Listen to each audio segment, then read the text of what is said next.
નમસ્કાર 10 વાગ્યાના સમાચાર સાથે હું છું હિના। ઉમંગ ઉલ્લાસ અને ઉત્સાહ સાથે નવા વર્ષની શરૂઆત તો થઈ ગઈ છે, પરંતુ આ નવા વર્ષની શરૂઆત સાથે સાથે નિયમોમાં પણ કેટલા ફેરફાર આવ્યા છે જે આપ જાણી લો। વિસ્તારથી વાત કરીએ કે આખરે કયા નિયમોમાં ફેરફાર થયા છે, તો 1 જાન્યુઆરીની શરૂઆત સાથે નિયમો બદલાયા છે। આજથી યુપીઆઈ હોય, વોટ્સએપ હોય કે પછી એમેઝોન પ્રાઇમ હોય, અનેક જગ્યાએ નિયમો બદલાયા, જેમાં યુપીઆઈ લિમિટમાં વધારો કરવામાં આવ્યો છે। યુપીઆઈ 123 પે સર્વિસ હેઠળ યુઝર્સ અગાઉ જે 5,000 ચૂકવણી કરી શકતા તે વધારીને હવે 10,000 સુધીની કરી દેવાઈ છે।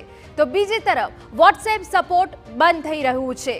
વોટ્સએપ જૂના એન્ડ્રોઈડ ડિવાઇસે સપોર્ટ કરવાનું બંધ કરવાનું મેટા દ્વારા નિર્ણય લેવાયો છે। તો એમેઝોન પ્રાઇમ પણ એક નવો નિર્ણય લીધો છે।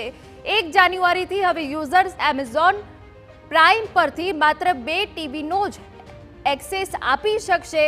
જો કોઈ યુઝર આનાથી વધુ ટીવી પર પ્રાઇમ એક્સેસ કરવા માંગે છે તો તેને અલગ મેમ્બરશિપ લેવી પડશે।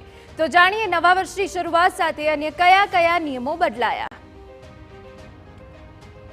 તો જૂના એન્ડ્રોઈડ ડિવાઇસ પર વોટ્સએપ સપોર્ટ બંધ, યુપીઆઈ 123 પે મર્યાદા વધીને 10,000 રૂપિયા થઈ, એમેઝોન પ્રાઇમ પર માત્ર 2 ટીવીની એક્સેસ મળશે, કારની કિંમતો 3% સુધી મોંઘી થશે, દેશની કોઈ પણ બેંકમાંથી પેન્શન ઉપાડી શકાશે, ઈપીએફઓની રકમ હવે એટીએમ કાર્ડથી ઉપાડી શકાશે, રાશન કાર્ડ માટે કેવાયસી જરૂરી, એલપીજી ગેસના ભાવ યથાવત રહ્યા છે, અમેરિકા માટેના વિઝા નિયમોમાં ફેરફાર કરાયા છે।